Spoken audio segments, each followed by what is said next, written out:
मुलासाठी दीर्घायुष्य मागणारे आईवडील तुम्ही पाहिले असतील, पण मुलासाठी इच्छामृत्यू मागणारे आईवडील तुम्ही पाहिलेत का?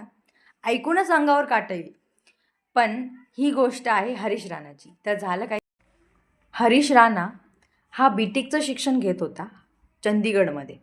बी.टेकचं शिक्षण घेताना तो पी.जीमध्ये राहत होता आणि पी.जीच्या 4थ्या फ्लोअरवरून तो खाली पडला ऑगस्ट 2013मध्ये. गेल्या 13 वर्षापासून तो फक्त श्वास घेतो आहे, पण तो जिवंत नाही आहे. तो व्हेजिटेटिव्ह स्टेटमध्ये गेला आहे. म्हणजेच काय, तो ना कोणाशी बोलतो, ना खातो, ना हालचाल करतो.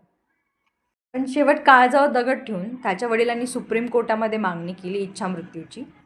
सुरुवातीला 2024मध्ये दिल्ली हायकोर्टाने ही मागणी फेटाळली होती. नंतर सुरुवातीला सुप्रीम कोर्टाने पण ही मागणी फेटाळली होती. पण 2025 जसं उजाडला तसं त्याची जी कंडिशन होती ती फार वाईट झाली. त्यावर सुप्रीम कोर्टाने ऐतिहासिक असा निर्णय दिला. पॅसिव्ह युथेन्सियाला म्हणजेच इच्छामृत्यूला परवानगी दिली आहे.